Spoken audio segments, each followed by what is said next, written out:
SIR এর form 50 থেকে 80% fill up হয়ে গেছে এবং বিএলওর হাতে জমাও হয়ে গেছে, কিন্তু এই ফর্মটা কি সাবমিট হয়েছে কিনা সেটা কিন্তু কেউই জানে না।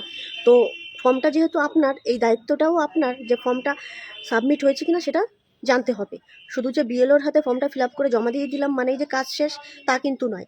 কারণ একজনই বিএলও যার কাছে অনেক ফর্ম পড়বে, যার এরিয়ার যে বিএলও থাকে তার কাছে অনেক ফর্ম জমা পড়ে। তো হতেই পারে ভুলবশত যে সাবমিট হয়নি, এতে কারোর দোষ দেওয়া হচ্ছে না, হতেই পারে কোনো কারণে ভুল করে হোক অজান্তে হোক, হতেই পারে যে সাবমিট হয়নি।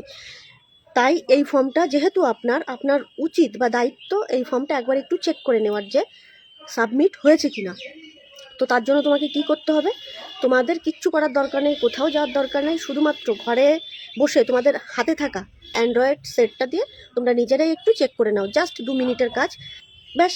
চেক করে নিলে যদি সাবমিট হয়ে যায় নিশ্চিন্তে থাকলে আর কোনো ঝুট ঝামেলা নেই, কোনো টেনশন নেই।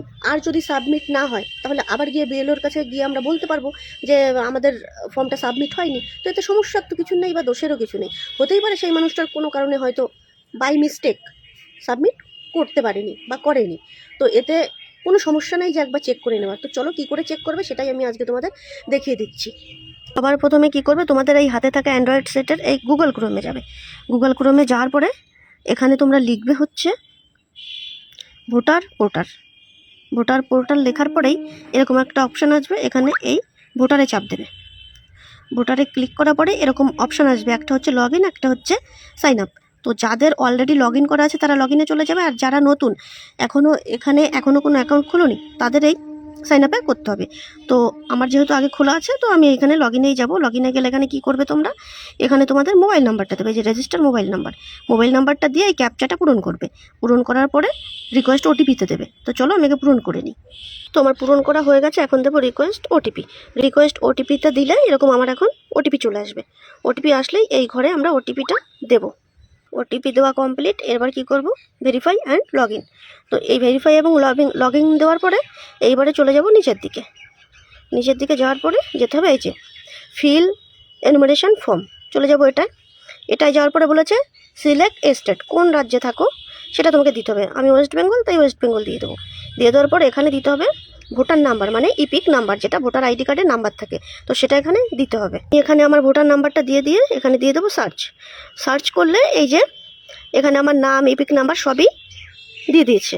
যেহেতু এটা আমারটা এখনও আমার জমা করেনি, মানে সাবমিট হয়নি, যার কারণে কিন্তু এরকম আমার লেখা আসছে। আর এখানে পুরো আমার নাম, অ্যাড্রেস সব আর কি ইপিক নাম্বার দেখাচ্ছে। আর যাদের জমা হয়ে গেছে তারা আবার কি করবে, এই রিসেটে যাবে। রিসেটে গিয়ে এখানে আবার নতুন করে নিজের স্টেট দেবে।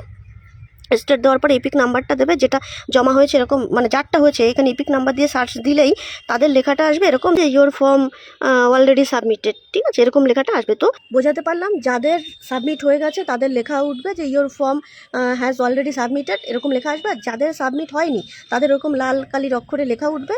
আর তোমাদের পুরো নাম, ঠিকানা, ডিটেলস সব ওখানে, মানে আই কার্ডের যে যা তথ্য থাকে সব ওখানে দেখাবে। আমার এই ভিডিওটা যদি তোমাদের উপকারে লাগে বা ভালো লাগে তাহলে আমার প্রোফাইলটাতে একটা ফলো করে দিও। আর ভিডিওটা প্রচুর শেয়ার করে দাও, যাতে যারা এখনও জানে না তারা যেন এই ভিডিওটা দেখার পরে নিজেদের ফোন থেকে এইটা চেক করে নিতে পারে। প্রচুর শেয়ার করো যাতে সবার উপকারে লাগে। টাটা।